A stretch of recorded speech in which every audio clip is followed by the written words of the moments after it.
xiên là mi tháng vang vang hè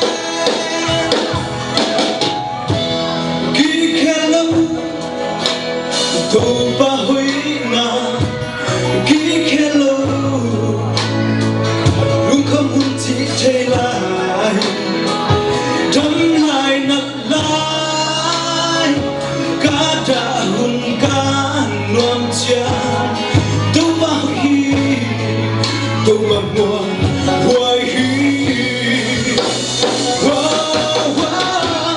quá rất ngoan đi nắng lâu mà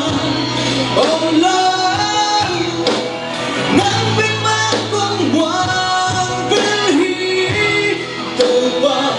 cá xuân xuân hàn nắng vắng một sầu kề nhìn thấy lâu anh đi hết lâu đâu ba và lên bờ xa là mi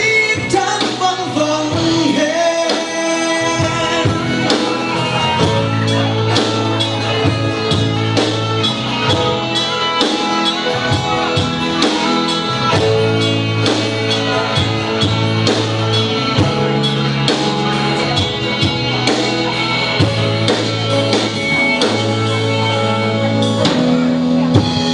kí khe lâu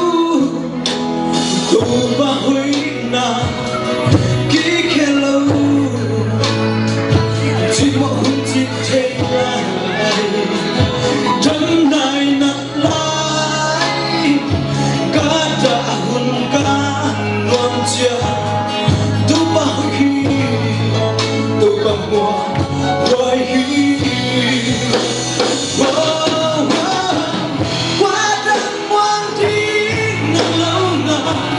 ôm lấy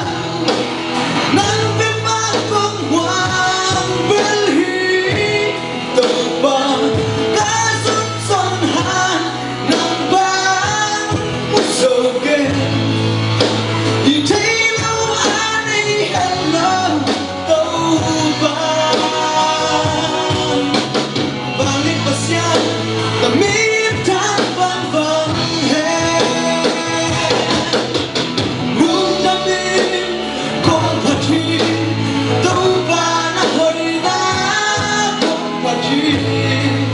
xiên má ngon su